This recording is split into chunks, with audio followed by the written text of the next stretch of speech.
அன்பு நண்பர்களுக்கு இனிய வணக்கம். நினைவாற்றல் இழந்த தன் மனைவியை ஒருவர் ஒரு சிறப்பு இல்லத்திலே சேர்த்திருந்தார். அங்கு அவரை நன்றாக கவனித்து கொண்டார்கள். இருப்பினும் இவர் தன் மனைவியை சந்திப்பதற்காக ஒவ்வொரு நாளும் காலையிலும் மாலையிலும் சென்று வருவார். அவருக்கு உணவு ஊட்டுவது உட்பட தன்னால் இயன்ற எல்லா வேலைகளையும் பணிவிடைகளையும் அவர் தன் மனைவிக்காக செய்தார். ஆனால் அவருடைய மனைவிக்கு இப்படி வந்து செல்வது, தனக்கு உதவி செய்வது தனது கணவன் என்பது தெரியவில்லை. ஏனெனில் முற்றிலுமாக அவருடைய பழைய நினைவுகள் எல்லாம் இற்று போயிருந்தன. அந்த நினைவுகளை அவர் இழந்து போயிருந்தார். எனவே ஏதோ அந்த இல்லத்திலே பணியாற்றுகின்ற ஒருவர் என்றுதான் இவரை அவர் பார்க்கின்றார், பேசுகின்றார். இப்படி நாட்கள் செல்லுகின்றன. ஒரு நாள் கூட தவறாமல் இவர் அன்றாடம் வருகின்றார். அங்கு பணி செய்த ஒருவர் கேட்டார், சார், நீங்கள் தினமும் வரீங்க, ஆனால் உங்களுடைய மனைவியிடமிருந்து எந்த ஒரு ரியாக்ஷனும் இல்லை. நீங்கள் தான் அவருடைய கணவர் என்பது அவருக்கு தெரியவே இல்லை. எனவே நீங்கள் வந்தாலும் ஒன்றுதான், வரவில்லை என்றாலும் ஒன்றுதான். அவரை கவனித்து கொள்ளுகின்ற ஒருவர் என்று அவர் நினைக்கின்றார், அவ்வளவுதான். ஏன் சார் உங்களுக்கு இந்த சிரமம் என்று அவர் கேட்டபோது இவர் சொல்லுவார், உண்மைதான், என் மனைவிக்கு நான் யார் என்பது தெரியவில்லை. ஆனால் எனக்கு தெரியுமே அவர் என் மனைவி என்று. எனவே அவருக்கு பணிவிடை செய்வது ஏதோ கடமைக்காக அல்ல. நான் வந்தாலும் வரவில்லை என்றாலும் அவரை பொறுத்தவரையில் ஒன்றுதான் இருக்கலாம். ஆனால் என்னை பொறுத்தவரையில் நான் வரவில்லை என்றால் அது என்னை பாதிக்கும். என் மனைவியை நான் தனியாக விட்டுவிட முடியாது. இது கடமை அல்ல, இது என் மனைவிக்கு நான் செலுத்தும் அன்பு என்று அவர் சொன்னார். அன்புமிக்கவர்களே, பாஸ்கா காலத்தின் 6ஆம் ஞாயிற்றுக்கிழமையாகிய இன்று நற்செய்தி வாசகத்திலே இயேசு இப்படிப்பட்ட ஒரு அனுபவத்துக்கு தான் நம்மை அழைக்கின்றார். யோவான் நற்செய்தி 14ஆம் பிரிவிலே 15 முதல் 21 வரையிலான இந்த வசனங்களில் இயேசு நமக்கு சொல்லுகின்றார், என் மீது நீங்கள் அன்பு கொண்டிருந்தால் என் கட்டளையை கடைபிடிப்பீர்கள். இந்த வசனத்தை பற்றி நாம் இன்று ஆழமாக சிந்திக்க வேண்டும். ஏனென்றால் இந்த நற்செய்தி வாசகத்தில் இதை தொடர்ந்து சீடர்கள் மீது பொழியப்படவிருக்கின்ற ஆவியின் வருகையை பற்றி பேசுவார். ஆவியின் வருகையை பற்றி நாம் தூய ஆவி பெருவிழாவிலே அதிகமாக சிந்திப்போம். எனவே இன்று இந்த ஒரு வசனம், என் மீது நீங்கள் அன்பு கொண்டிருந்தால் என் கட்டளையை நீங்கள் கடைபிடிப்பீர்கள் என்ற அந்த வசனத்தின் அடிப்படையிலே நாம் சிந்திப்போம். இன்றைக்கு நாம் உலகத்திலே பல அமைப்புகளை பார்க்கின்றோம். மனித அமைப்புகள் எல்லாமே பல நேரங்களில் அவை ஒரு அச்சத்தின் அடிப்படையில் அல்லது தண்டனையை அடிப்படையாக கொண்டு இயங்குகின்றன. நான் போக்குவரத்து விதிகளை பின்பற்றுகின்றேன் என்றால், அப்படி செய்யவில்லை என்றால் எனக்கு அபராதம் போடப்படும் என்ற ஒரு அச்சத்தினால், அதுபோல் நான் சட்டத்தை கடைபிடிக்கின்றேன் என்றால், அப்படி செய்யவில்லை என்றால் எனக்கு தண்டனை கிடைக்கும் என்பதால், பணி செய்கின்ற இடத்திலே அந்த இடத்தின் விதிமுறைகளை ஒழுங்குமுறைகளை நான் கடைபிடிக்கின்றேன் என்றால், இல்லை என்றால் என் வேலைக்கு வேட்டு என்பதால். எனவே நான் நல்லவனாக இருக்கின்றேன் என்றால் அது வெளியிலிருந்து வருகின்ற ஒரு அழுத்தத்தினால். எனவே என்ன நடக்கின்றது? சட்டத்திற்கு அடிபணிகின்ற ஒரு சமூகத்தை நாம் பார்க்கின்றோம். சட்டத்துக்கு அப்பாற்பட்டு நடக்கின்ற அந்த மனிதர்களை பற்றி பேசவில்லை. சட்டத்திற்கு பணிந்து வாழ்கின்ற நல்ல மனிதர்களை பற்றி நாம் இங்கு பேசுகின்றோம். எனவே சட்டத்திற்கு பணிந்து வாழ்வதால் சமூகத்திலே இணக்கமான ஒரு நிலை ஏற்படும். நான் நல்லவன் என்ற ஒரு பட்டத்தை நான் பெற்றுக்கொள்ளலாம். ஆனால் அது எனக்கு மகிழ்ச்சியை தருமா என்ற ஒரு கேள்வி எழுப்பினால் அது ஒரு கேள்வியாகவே நின்றுவிடும். ஏனெனில் இது நம்மீது சுமத்தப்பட்ட ஒன்றாக நாம் பல வேளைகளில் நினைக்கின்றோம். எனவே சட்டத்தின் அடிப்படையில் அமைகின்ற ஒரு அறவியல் வாழ்வு என்பது பல நேரங்களில் சுமையாகத்தான் இருக்கும். ஏனெனில் நாம் அவற்றை விரும்பி ஏற்றுக்கொண்டவை அல்ல.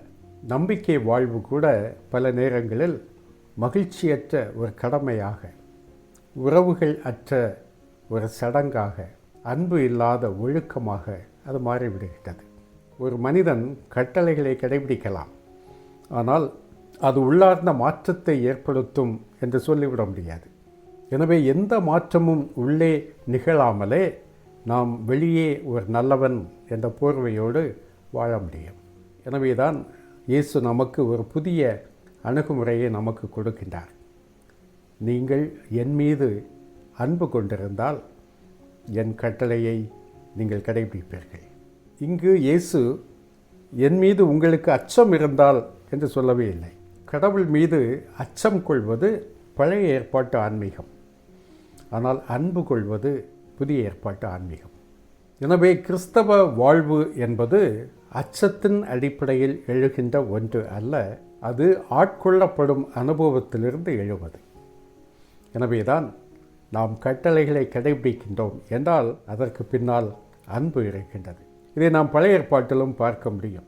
பழைய ஏற்பாட்டிலே எரேமியா இறைவாக்கினர் அவருடைய நூலில் 20ஆம் பிரிவு 7வது வசனத்திலே, ஆண்டவரே நீர் என்னை மயக்கி விட்டீர், நான் மயங்கி போனேன் என்று அவர் சொல்லுவார். பழைய ஏற்பாட்டின் அற்புதமான வரிகளில் இதுவும் ஒன்று. மிகவும் கடினமான பணிகளை கடவுள் எரேமியாவின் மீது சுமத்துகின்றார். ஆனால் அவர் ஆண்டவரில் சொக்கி போயிருந்ததால், மயங்கி போயிருந்ததால், அவருடைய அன்பு அவரை ஆட்கொண்டதால் எல்லாவற்றையும் இன்முகத்தோடு செய்கின்றார். கடவுளால் ஆட்கொள்ளப்படும் இந்த அனுபவம்தான் கிறிஸ்தவ வாழ்வின் ஊற்றாக இருக்கின்றது. மயங்கி போன எரேமியா போலத்தான் இயேசுவின் சீடர்களும் இருந்தார்கள். இல்லை என்றால் மீனவர்கள் ஏன் தங்கள் படகு வலைகள் எல்லாவற்றையும் விட்டுவிட்டு பின் செல்ல வேண்டும்? ஒரு கலெக்டர், வரி வசூலிக்கும் அதிகாரி தன் அதிகார மேசையை விட்டுவிட்டு ஏன் இயேசுவை பின்பற்ற வேண்டும்? இயேசுவின் இறப்புக்கு பின்னால் எல்லாம் முடிந்து விட்டது, கல்லறையும் காலியாக இருக்கின்ற பொழுது ஒரு பெண் ஏன் அந்த கல்லறையில் காத்து கிடக்க வேண்டும்? சவுக்கடிகள், சிறைச்சாலைகள் என்றெல்லாம் சித்திரவதைகளுக்கு உட்பட்ட பின்னும் இயேசுவுக்காக தொடர்ந்து இவர்களால் எப்படி பணி செய்ய முடிகின்றது? அவர்கள் இயேசுவால் ஈர்க்கப்பட்டிருந்தார்கள், அவருடைய அன்பை அனுபவித்தவர்கள். எனவே கிறிஸ்தவ வாழ்வு என்பது ஓர் அமைப்பை சார்ந்து இருப்பதில் அடங்கி இருக்கவில்லை, ஒரு ஆளால் ஆட்கொள்ளப்படுவதில் அது அடங்கி இருக்கின்றது. இயேசுவால் ஆட்கொள்ளப்படுவதில் அது அடங்கி இருக்கின்றது. அவருடைய அன்பிலிருந்து இந்த வாழ்வு புறப்பட்டு சொல்லுகின்றது. இதைத்தான் புனித பவுல் கொரிந்து நகர் மக்களுக்கு எழுதிய 2வது மடலிலே 5வது பிரிவு 14வது வசனத்தில் அழகாக சொல்லுகின்றார். கிறிஸ்துவின் அன்பு எங்களை ஆட்கொள்ளுகின்றது, அல்லது கிறிஸ்துவின் அன்பு எங்களை உந்தி தள்ளுகின்றது என்று அவர் சொல்லுகின்றார். எனவே இந்த அன்பினால் ஆட்கொள்ளப்படுவதால் தான் இயலாதவை என்று கருதப்படுகின்ற பல இயலும் என்றாகின்றது. குடும்பத்திலே பாருங்கள், ஒரு தாய் தன் குழந்தைக்காக, அதிலும் குறிப்பாக நோய்வாய்ப்பட்டிருக்கின்ற ஒரு குழந்தைக்காக தன் தூக்கத்தை இழப்பதற்கு, எல்லாவற்றையும் விட்டு கொடுப்பதற்கு தயாராகின்றார். அவருக்கு அது சுமையாக தென்படுவது இல்லை, அது கடமை அல்ல, அது அன்பினால் உந்தி தள்ளப்படுகின்ற ஒரு ஆத்மாவின் செயல். அதுபோல ஒரு தந்தை குடும்பத்துக்காக தன் ஓய்வு அனைத்தையுமே அவர் விட்டு கொடுக்கின்றார். இவர்கள் யாருமே நம்முடைய சமூகங்களில் தன் குழந்தைகளை பார்த்து நான் உன்னை அன்பு செய்கின்றேன் என்று சொல்லுகின்ற அந்த வழக்கம் கூட, வாடிக்கை கூட இவர்களுக்கு இருக்காது.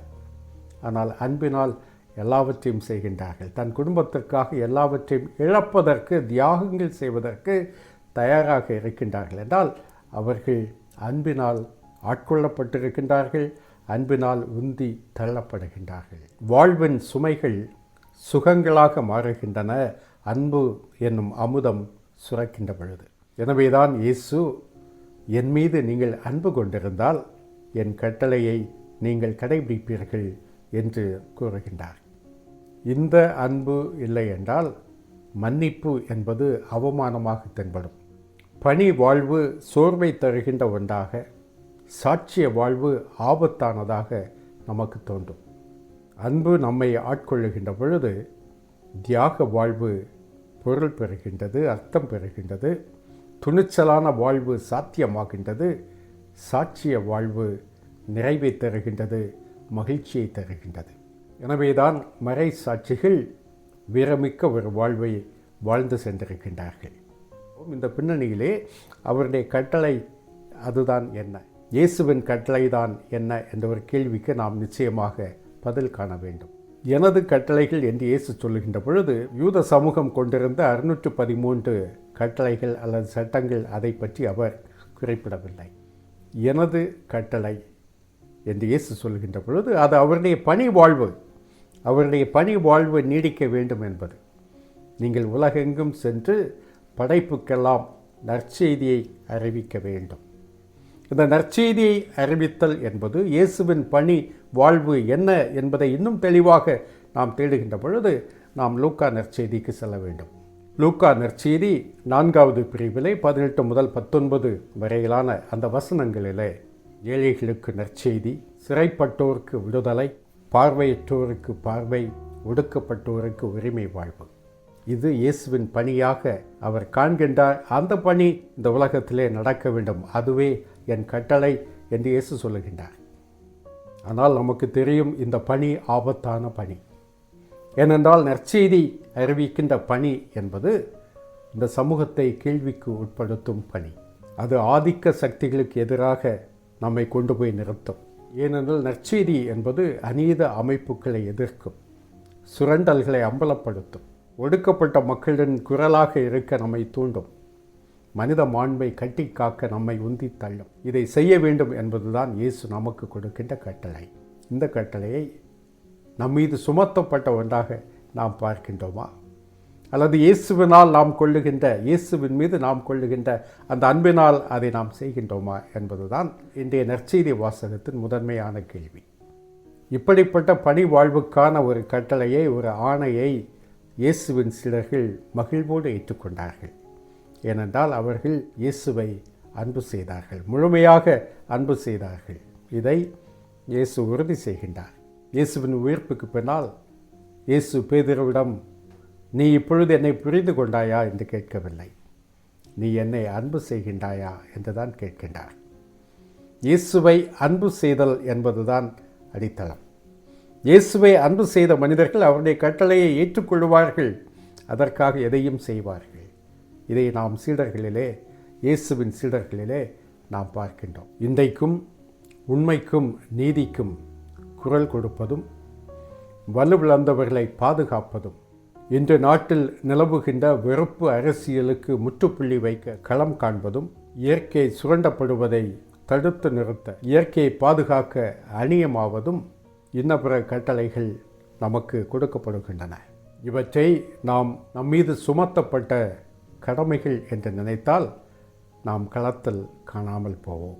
ஆனால் இவை நான் இயேசு மீது கொண்ட அன்பினால் என்று நான் நினைத்தால், அந்த அன்பினால் உந்தி தள்ளப்பட்டால், இந்த கட்டளைகளை வெறும் கடமைகளாக அல்ல, இயேசுவுக்காக, அவர் மீது நான் கொண்ட அன்புக்காக செய்கின்ற பணியாக நான் அதை ஏற்றுக்கொள்வேன்.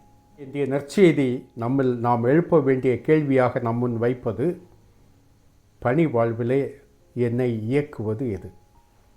அச்ச உணர்வா, அல்லது இயேசுவால் ஆட்கொள்ளப்பட்ட, அன்பினால் ஆட்கொள்ளப்பட்ட அனுபவமா? அச்ச உணர்வு ஒரு குறைந்தபட்ச கீழ்ப்பிடுதலைத்தான் உருவாக்கும்.